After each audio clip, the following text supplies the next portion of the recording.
आज हम पानी के नीचे घर बनाए, खुशी हो न कम।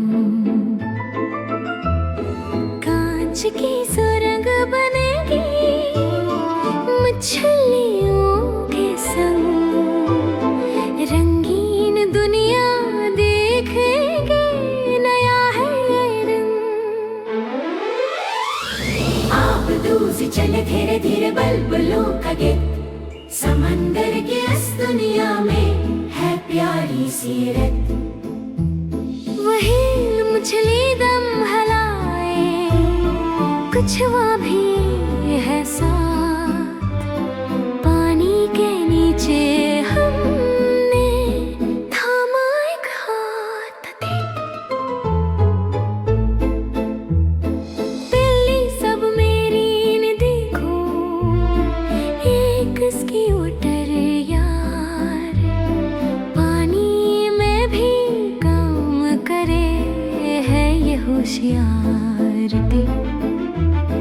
कोरल रेफ रंग खीरी, लाल और नीले, ऑक्टोपस भी दोस्त बना, बाजू है फैलाए।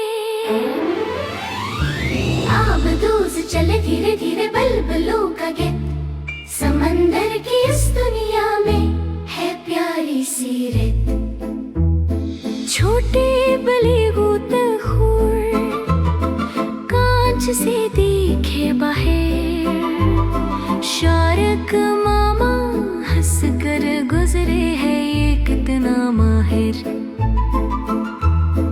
जेली फिश की लाइट जले तारों जैसी खूब, इस समंदर की खुशी में जाएंगे हम डूब।